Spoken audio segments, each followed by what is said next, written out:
Hey everyone, it's JD Asajan and welcome back live to FortuneBuilders.tv. Once again, you got your main man JD Asajan in front of the camera. As always, behind the scenes, Mr. David Lepica, who doesn't get enough credit, but he does an awesome job recording, and I'm sure he's really enjoying staying late to get this show in, but it's going to be a good one. We're talking about scopes of work. And I get a lot of questions about what a scope of work is, how do we use it, how do we create it. So I'm going to do a series of videos on it, but what I want to talk about is what a scope of work is, what it means to you, and how important it is in the overall context of your business as a real estate investor, whether you're rehabbing or wholesaling. It is one of the most important documents that we create as renovators to get our known outcome.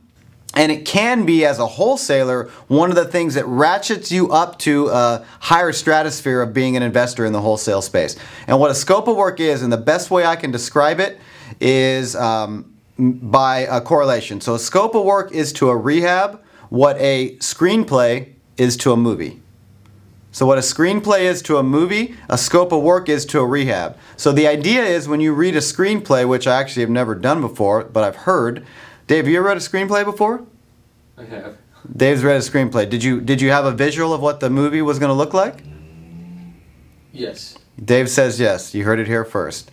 So when you read a screenplay, you should have a visual of what the movie's going to play like. Same thing with your scope of work. When you read a scope of work, or when a contractor reads a scope of work, or when your Aunt Judy or Uncle Jim read a scope of work, they should have a visual of what that finished house is going to look like.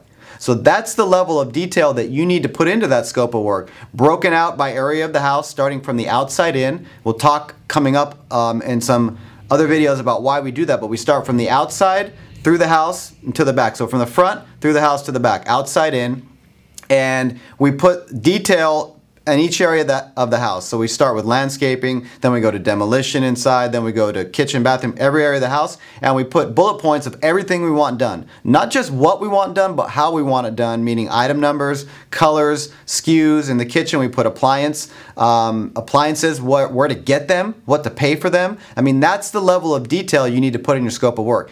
And you do that when you're going to renovate a house so your contractor can bid it. Because if you don't have that, then you're really just shooting from the hip, and you have no idea how you're going to get consistent numbers, or how you're going to get what you want. Because if you just go into a house and point, you're going to have problems. Ask me how I know. How do you know? That's a great question. I know because I used to do it that way before we started developing these systems. So what it does for us as a wholesaler is it gives our investor buyer, let's say if you're wholesaling a deal to me, if you give me a scope of work, it checks one thing off of my list of things that I have to do. Now if you couple that with comparables and a deal analyzer and a repair estimate sheet, and what that is a wholesale package, then your job as a wholesaler becomes really easy. My decision as a buyer becomes really easy. So you can use it in a lot of different ways. So I wanted to give everyone the best description I can give you on a scope of work, and the type of level, or the level of detail that you want to be thinking about when you create it.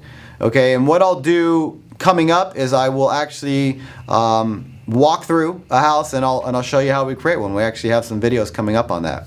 So what I want to do now is our deal or no deal segment. Deal or no deal?